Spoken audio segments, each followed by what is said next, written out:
Hello students, જય સ્વામિનારાયણ બધાને. સહજાનંદ વિદ્યાલય તરફથી ચાલતા ઓનલાઈન વિડીયો લેક્ચરમાં આપણે ધોરણ 11નું ચેપ્ટર 5નો અભ્યાસ કરીએ છીએ. તો વિદ્યાર્થી મિત્રો, આપણે લાસ્ટ વિડીયો લેક્ચરમાં JEE નીટ માટે ગ્રેહામનો વાયુ પ્રસરણનો નિયમ જોઈ ગયા હતા, બરાબર. હવે આજે થોડા બીજા ટૉપિકોની વાત કરીએ છીએ કે જેમાં છે વાયુનું ગતિકીય સમીકરણ. તો વાયુના જે અણુગતિવાદ છે એની અભિધારણાઓ પરથી, બરાબર, એની અભિધારણાઓ પરથી PV બરાબર 1/3 mn ઇન્ટુ VRMS. આ VRMS એટલે મૂળ સરેરાશ વર્ગ ઝડપ કહેવાય છે, જ્યાં આ જ વિડીયો લેક્ચરમાં પાછળ અમને સમજાવવામાં આવે છે, ત્યારે જોઈશું, બરાબર. તો શું યાર, હું PV બરાબર આ વાયુનું ગતિનું સમીકરણ PV બરાબર 1/3 mn VRMS. આમ PV એક પ્રકારનું શું કહેવાય, કાર્યશક્તિ કહેવાય વાયુ માટે. તો ગતિને કારણે જે કાર્યશક્તિ PV બરાબર 1/3 mn VRMS. હવે n એક મોલ લઈએ તો આ સમીકરણ શું થઈ જાય, PV બરાબર 1/3 VRMSની જગ્યાએ V², બરાબર. તો V² બરાબર 3PV/m. તો V બરાબર √3PV/M. આપણે જાણીએ છીએ કે આદર્શ વાયુ સમીકરણ પરથી PV બરાબર nRT, પણ મોલ એક લઈ એટલે PV બરાબર શું થાય, RT થાય. તો PVની જગ્યાએ RT મૂકી દો, RT/m, બરાબર.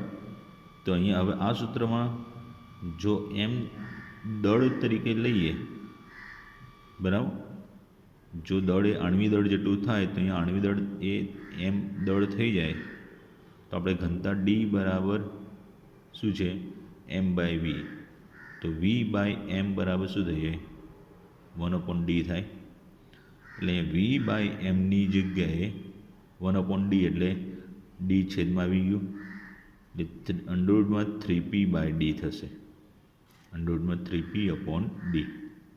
આ ધ્યાન આપજો. આટલાની જગ્યાએ મેં શું કર્યું, ઘનતાનું ઉલટું મૂક્યું, V/m એટલે 1/d થાય. ચલો, તો ગતિ ઉર્જાની ગણતરીની વાત કરીએ. ગતિ ઉર્જા છે એની ગણતરી. તો PV બરાબર 1/3 mv², PV બરાબર 1/3 mv². 2 વડે ગુણીને 2 વડે ભાગીએ છીએ તો PV બરાબર 2/3 EK. E એટલે ગતિ ઉર્જા 1/2 mv², બરાબર. આ 1 આ 2 અહીંયા લઈ દો, 3 આ 2 અહીંયા જાય, 3 અહીંયા આવે એટલે 2/3 થઈ જાય, અને 1/2 mv²ની જગ્યાએ EK થઈ જાય. એટલે EK બરાબર 3PV/2. PV બરાબર nRT વાળું જે છે એમાં 3RT/2 થશે. સરેરાશ ગતિ ઉર્જા પ્રતિ મોલ માટે જો કેવું હોય તો પ્રતિ મોલ માટે શું કરવું પડે, એવોગાડ્રો અંક વડે ભાગવું પડે. એ 3/2 RT/NA, 3/2 RT/NA. તો આમ સરેરાશ ગતિ ઉર્જા એટલે EK 12 એટલે સરેરાશ કહેવાય, બરાબર 3/2 KT, જે K બરાબર R/NA. એટલે R/NA એક બોલ્ટ્ઝમેન અચળાંક કહેવાય છે. એટલે આ K કહેવાયો, અહીંયા R/NAની જગ્યાએ K આવી ગયો એટલે KT થઈ ગયું. એનું મૂલ્ય 1.373 × 10⁻23 જૂલ પ્રતિ કેલ્વિન ઇન્ટુ અણુ. પરંતુ EK bar equal to 1/2 mv², એ આપણે જાણીએ છીએ. એટલે પહેલાં આના પરથી 3/2 ઇન્ટુ KT, એટલે સરેરાશ ગતિ ઉર્જા તાપમાનના સમપ્રમાણ છે.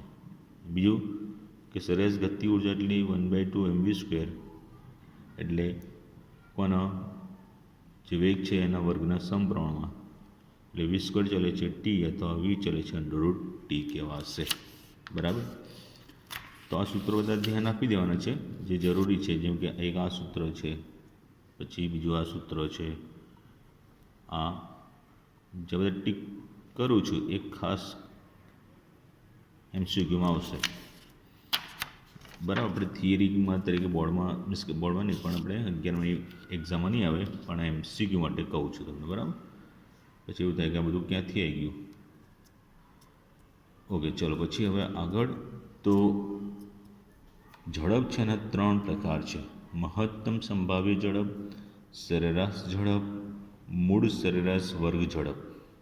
કયા 3? મહત્તમ સંભાવ્ય ઝડપ, સરેરાશ ઝડપ અને મૂળ સરેરાશ વર્ગ ઝડપ. આ મહત્તમ સંભાવ્ય ઝડપને મ્યુ એમપી અથવા આલ્ફા એમપી કહેવાય. હવે આની સાબિતી તો આપણે અહીંયા જરૂર નથી, એટલે ડાયરેક્ટ સૂત્ર જ યાદ રાખવાની જરૂર છે. આલ્ફા એમપી બરાબર √2RT/m. પણ આરટીની જગ્યાએ પીવી આવે એટલે 2PV/m. V/m એટલે 1/d કહેવાય, એટલે √2P/d. તો આ એક સૂત્ર આલ્ફા એમપી માટે આ 3 રીતે 1, 2, 3 રીતે યાદ રાખવાનું. બરાબર, આ આલ્ફા એમપી બરાબર આના બરાબર થાય, નહીં તો આના બરાબર, નહીં તો આના બરાબર. ઓકે, ચલો સરેરાશ ઝડપ વી એવરેજ. તો વી એવરેજ બરાબર સરેરાશ માટે જાણો છો V1 + V2 + up to Vn/n બરાબર √8RT/m. √8RT/m બરાબર √8PV.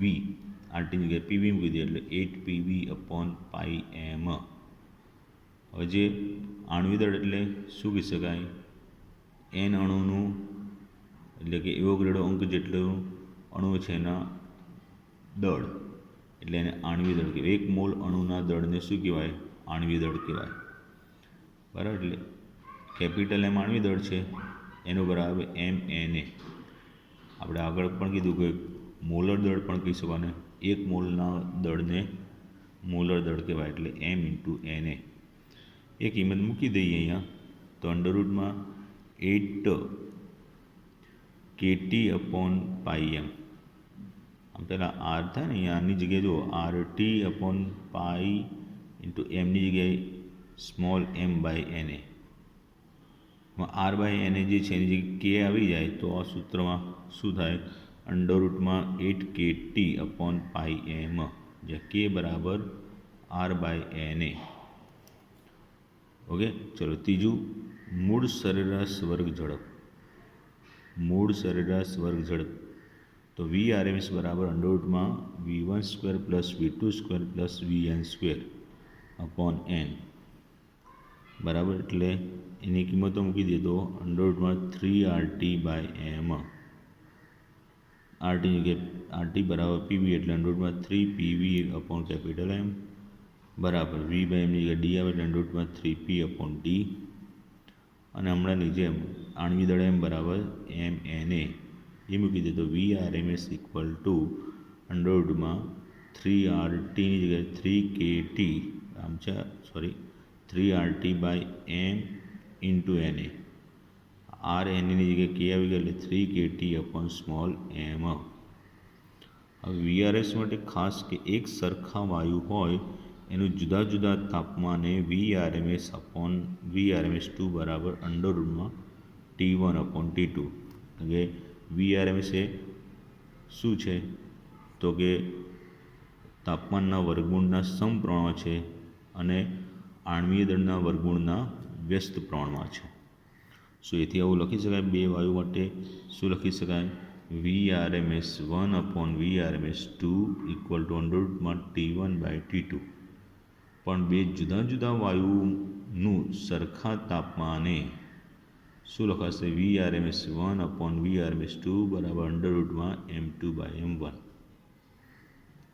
તો ધારો કે આ બે ને ભેગા કરીને આપણે સૂત્ર તારવું હોય તો Vrms1/Vrms2 બરાબર √T1 × m2/T2 × m1. આ રીતે થાય. તો આ 3 પ્રકારની ઝડપના સૂત્રો ખાસ યાદ રાખજો સ્ટુડન્ટ્સ. બરાબર, વી સરેરાશ ઝડપ બરાબર 1, 2, 1, 2 અને 3 બરાબર. એ રીતના VRMS છે એના માટે કયા કયા તો 1 2 3 અને 4 એ થાય, યાદ રાખવાનું છે. હવે એમની વચ્ચેના સંબંધમાં કે mu RMS equal to 1.805 V average અથવા વી એવરેજ બરાબર 0.9213 VRMS. સૂત્રોને સરખાવે એટલે આવો સંબંધ આવે, આપણે યાદ રાખી લેવાનું છે. હવે આલ્ફા એમપી બરાબર 0.816, કારણ કે MCQ બધું સાબિત ના કરવાનું પૂછાય, એટલે યાદ રાખી એના પરથી જે MCQ પૂછાય એ સોલ્વ કરવાનો હોય. એટલે આલ્ફા એમપી બરાબર 0.816 મ્યુ RMS અથવા મ્યુ RMS બરાબર 1.224 આલ્ફા એમપી અને વી એવરેજ બરાબર 1.128 આલ્ફા એમપી કહેવાશે. બરાબર. ચલો હવે આગળની વાત કરીએ છીએ. તો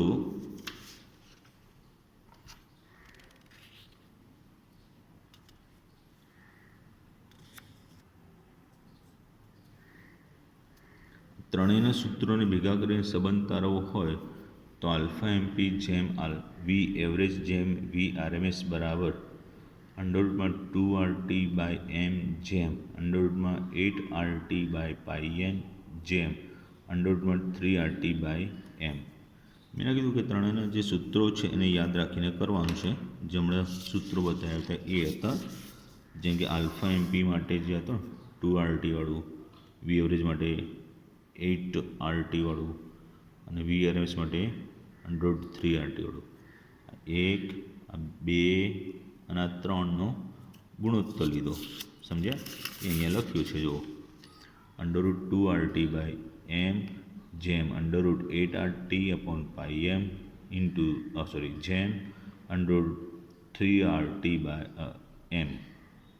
તો RT/m RT/m એ ગુણોત્તરમાં ઉડી જાય, કોમન નીકળી જાય એટલે ઉડી જશે. એટલે √2 જેમ √8/π જેમ √3. તો કિંમત મૂકી એટલે એ પ્રમાણે 1.414 જેમ 1.595 જેમ 1.732. આ બધાને 1.414 વડે ભાગી દઈએ તો 1 જેમ 1.128 જેમ 1.224. તો આ પરથી ખબર પડે કે સૌથી ઓછું ઝડપ, ધીમી ઝડપ તરીકે આલ્ફા એમપી, એનાથી વધારે VAV અને એનાથી વધારે VRMS. બરાબર. ઓકે, બીજા ટોપિકમાં ખાસ ધ્યાન રાખી દેજો, MCQ રીતે અવારનવાર પૂછાય છે સંબંધ પણ. ઓકે, ચલો. વાયુના અણુઓની આણ્વીય અથડામણો. તો એમાં એવું કહેવાય કે 1 સેમી ક્યુબ એટલે કે 1 મિલી કદના વાયુમાં 1 સેકન્ડમાં એક અણુ દ્વારા અનુભવાતી અથડામણની સંખ્યાને શું કહેવાય? અથડામણ સંખ્યા તરીકે ઓળખાય. તો એ અથડામણ સંખ્યા NC equal to √2π V bar into sigma square into n/v. જ્યાં સિગ્મા એટલે અથડામણ વ્યાસ, વી બાર એટલે સરેરાશ વેગ અને વી બરાબર વાયુનું કદ. એક આ તમારે ફરીથી 12માં આવશે પણ એવું ડિટેલ નહીં આવે એટલે ધ્યાન આપી દેજો સૂત્રનું. અથડામણ આવૃત્તિ 1 મિલી કદમાં રહેલા વાયુના અણુ વચ્ચે 1 મિલી કદમાં રહેલા વાયુના અણુ વચ્ચે અણુઓ દ્વારા 1 સેકન્ડમાં અનુભવાતી અથડામણોની કુલ સંખ્યાને અથડામણ આવૃત્તિ કહે છે. જ્યાં Z બરાબર NC ઇન્ટુ n/v/2. NCનું આ મૂકી દે કિંમતો તો ઇન્ટુ n/v/2. તો આ તો n/vનો સ્ક્વેર થઈ જાય, √2/2 એટલે અહીંયા છેદમાં √2 રહેશે. પરંતુ વી બાર સરેરાશ ઝડપ બરાબર √8RT/πm. અહીંયા આપણે વાત કરી હતી જ. વી એવરેજ લખો કે વી બાર લખો એટલે સરેરાશ ઝડપ થઈ, એ મૂકી દઈએ તો પાઈ ઇન્ટુ સી વી બારની આ વી બાર છે, બરાબર, ધ્યાન આપજો. તો વી બારે છેલ્લે રાખીએ છીએ સિગ્મા સ્ક્વેર એન બાય વીનો સ્ક્વેર અપોન √2 વી બારની જગ્યાએ અંડરરૂટમાં 8 RT બાય પાઈ એમ, બરાબર. √8 એટલે શું કહેવાય? 2√2 એટલે √2 ઉપર નીચે કટ થઈ જાય, 2 રહેશે 2 સિગ્મા સ્ક્વેર એન બાય વીનો સ્ક્વેર અંડરરૂટમાં પાઈ RT, અંડરરૂટમાં પાઈ RT, કેમ કે અહીંયા પાઈ છે અને અહીંયા પાઈ છે એટલે એ તો કટ થઈ ગયા, એટલે ઉપર રૂટ પાઈ રહ્યા એટલે રૂટ પાઈ RT અપોન એમ, બરાબર. ઓકે, આગળની વાત કરીએ તો આ વાયુની ઝડપ માટેની વાત થઈ હતી. હવે વાન ડર વાલ્સ સમીકરણની વાત કરીએ છીએ. તો વાન ડર વાલ્સ સમીકરણ દ્વારા વાસ્તવિક વાયુના વિચલનની સમજૂતી, એમાં આપણે વાન ડર વાલ્સ સમીકરણ તારવી ગયા. શું? P plus AN² અપન V² into V minus NB equal to nRT. એમાં ઊંચા દબાણે, ઊંચું દબાણ હોય તો કદનું મૂલ્ય ખૂબ ઓછું હોય અને છેદમાં એનો વર્ગ લઈએ એટલે તો બહુ ઓછું મૂલ્ય થઈ જાય આખું, એટલે ઊંચા દબાણે AN² અપોન V² છે એના મૂલ્યને દબાણની સરખામણીમાં ઓછું હોવાથી અવગણીએ તો આ દૂર થઈ જાય. ખ્યાલ આવે? ઊંચા દબાણ કદ ખૂબ ઓછું હોય એટલે એનો વર્ગ છે પાછો છેદમાં, એટલે આ મૂલ્ય બહુ ઘટી જાય એટલે એ પ્રમાણે પછી અવગણીએ છીએ અને ધ્યાન આપજો.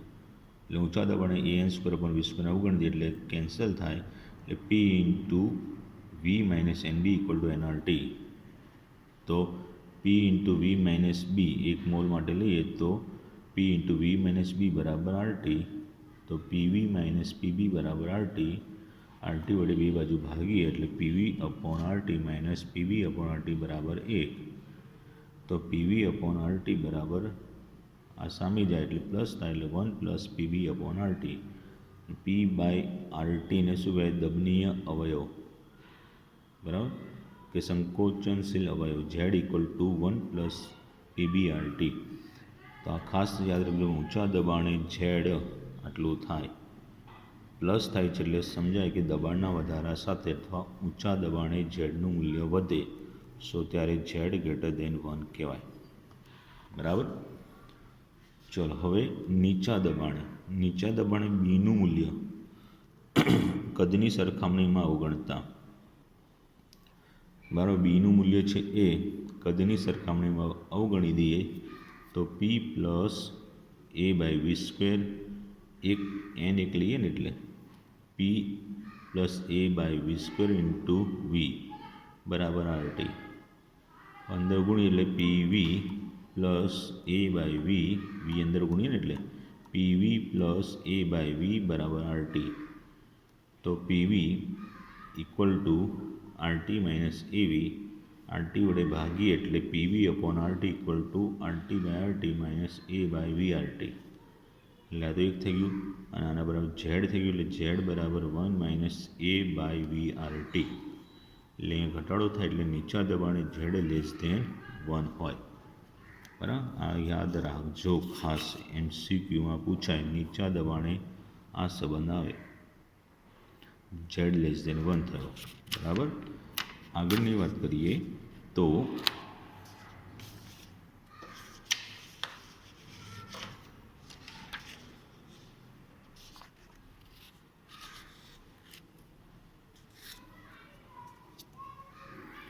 ખૂબ નીચા દબાણે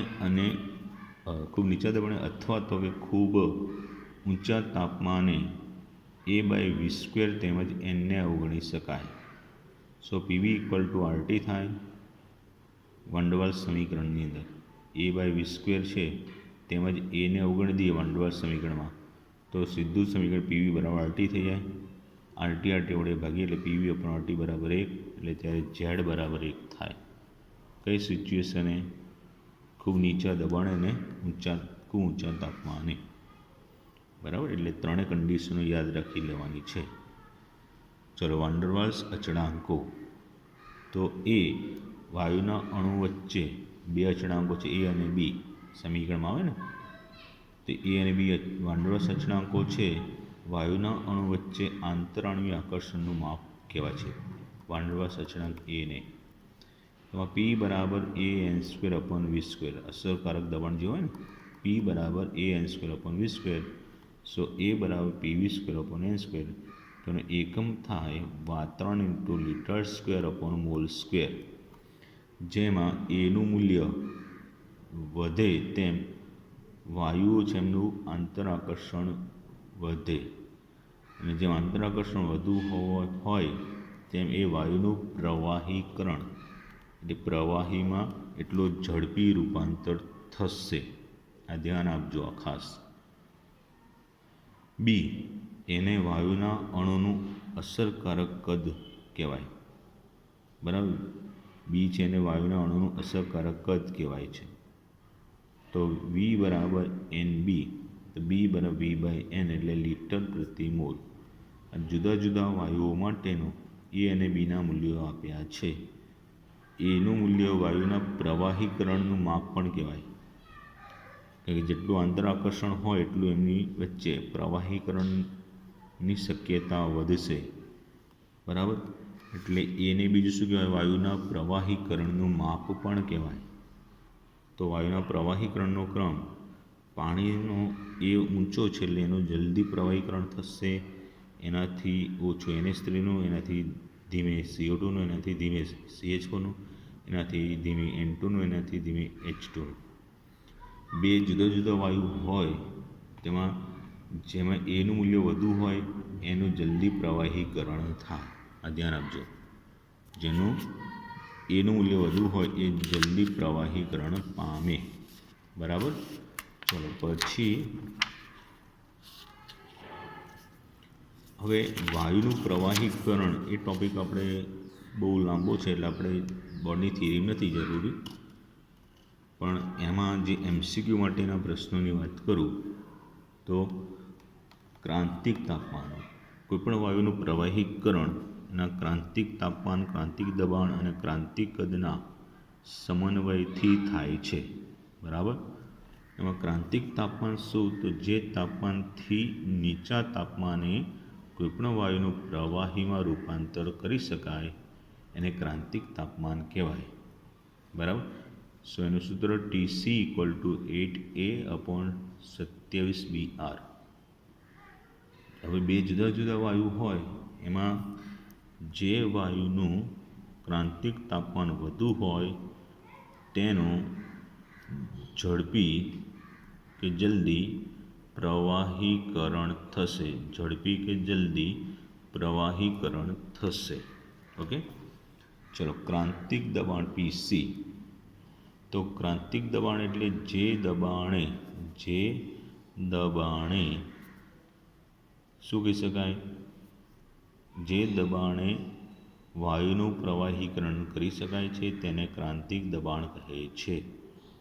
તો PC = A/27B².